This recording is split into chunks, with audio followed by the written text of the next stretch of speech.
Assalamualaikum warahmatullahi wabarakatuh. Salam sejahtera untuk kita semua. Yang terhormat Ibu Nani Purwati, MKOM, selaku dosen pengampu mata kuliah PTIK, serta teman-teman sekalian yang saya banggakan. Puji syukur kita panjatkan kehadiran Tuhan Yang Maha Esa, karena atas rahmat dan karunia-Nya kita dapat berkumpul pada kesempatan ini dalam keadaan sehat. Pada kesempatan ini, izinkan kami untuk mempresentasikan suatu materi yang telah diberikan pada mata kuliah PTIK. Semoga pemaparan yang kami sampaikan dapat menambah pemahaman dan pemberian manfaat bagi kita semua. Baik, dalam kesempatan pertemuan kali ini kita dapat memaparkan teknologi informasi dan komunikasi dengan hubungannya dalam bidang kesehatan. Perkenalkan, saya dan anggota kelompok saya, yaitu saya, Nisa Sriana Putri, dengan NIM 6451629, serta anggota saya yang lain, yaitu Ratna Fauzia, dengan NIM 64251769, serta Tasya Anindita Zahra, dengan NIM 64251686. Baik, kita lanjut ke dalam pemaparan slide pertama, hubungan kesehatan dengan teknologi informatika, yaitu menggambarkan bagaimana pemanfaatan teknologi dapat mendukung tenaga kesehatan dalam memahami, mengelola, serta menggunakan teknologi seperti HR, aplikasi kesehatan, dan telemedicine, serta efektif. Dengan adanya PTIK ini, tenaga medis mampu beradaptasi dengan digitalisasi layanan, sementara masyarakat dapat memanfaatkan teknologi untuk mengakses informasi kesehatan yang akurat dan terpercaya, serta keseluruhannya. PTIK membuat proses pelayanan lebih efisien, cepat, dan terintegrasi. Next, kita lanjut ke dalam slide kedua, pentingnya teknologi informasi komunikasi atau PTIK di masa depan kesehatan. Teknologi informasi dan komunikasi memainkan peran sentral dalam transformasi layanan kesehatan modern karena mampu meningkatkan kualitas pelayanan melalui telemedicine, rekan medis elektronik, dan digitalisasi proses klinis yang mempercepat alur diagnosis serta meminimalkan kesalahan administrasi. Telemedicine ini misalnya memungkinkan konsultasi jarak jauh yang efektif bagi masyarakat di wilayah terpencil, sehingga GAP atau gap geografis tidak lagi menjadi penghambat akses layanan kesehatan yang berkualitas. Selain itu, teknologi informasi dan komunikasi di masa depan akan mempermudah akses layanan kesehatan, meningkatkan efisiensi biaya, dan mendukung pengelolaan penyakit kronis melalui telemedicine, rekam medis elektronik, dan pemantauan waktu nyata dengan IoT. Selain itu, TIK membantu prediksi wabah, diagnosis akurat, dan kolaborasi tenaga medis, serta menjamin keamanan data dengan blockchain dan mengedukasi layanan kesehatan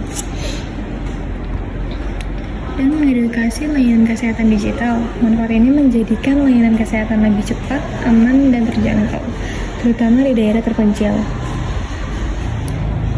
Seperti itu, lanjut kita ke dalam slide 4 yang akan dijelaskan oleh teman saya. Selanjutnya saya akan membahas dampak jangka panjang dan kritik sosial lingkungan dengan kritis. Yang pertama, saya ambil sumbernya dari UNP Journal.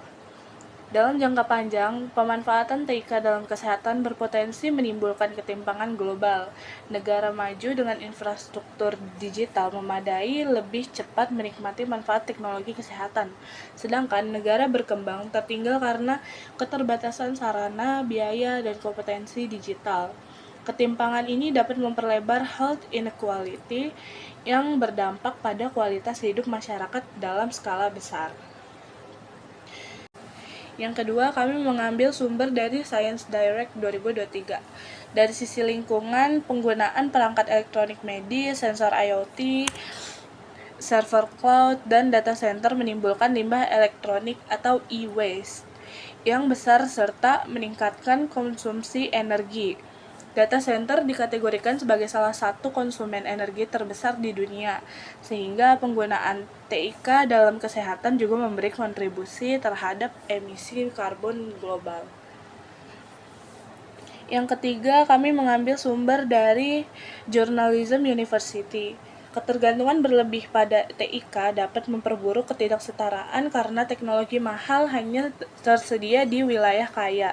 Sementara bias algoritma AI memperkuat diskriminasi rasial atau demografis dari data pelatihan yang tidak representatif.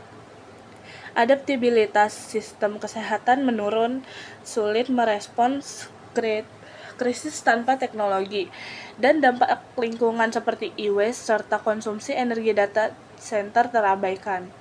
Pendekatan seimbang diperlukan, dengan pelatihan manusia tetap prioritas untuk menghindari hilangnya otonomi klinis dan memastikan TIK melengkapi, bukan menggantikan, elemen kemanusiaan.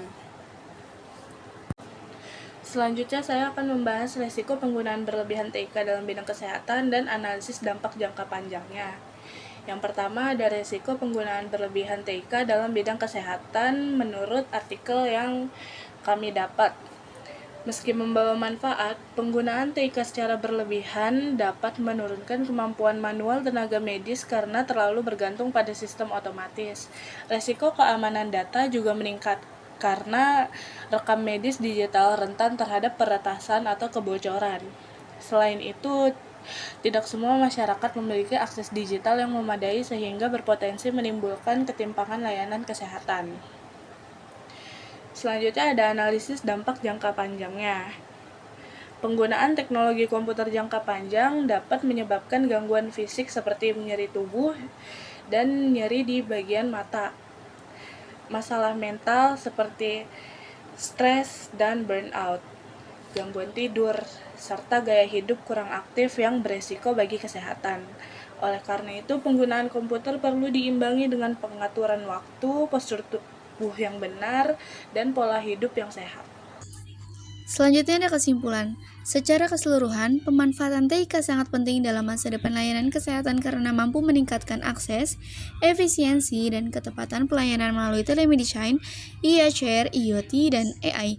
Namun, teknologi ini juga membawa risiko seperti penurunan keterampilan tenaga medis, ancaman keamanan data, serta ketimpangan akses digital. Dalam jangka panjang, penggunaan TIK perlu dikelola dengan bijak agar tidak menimbulkan masalah lingkungan, etika, dan kesenjangan pelayanan.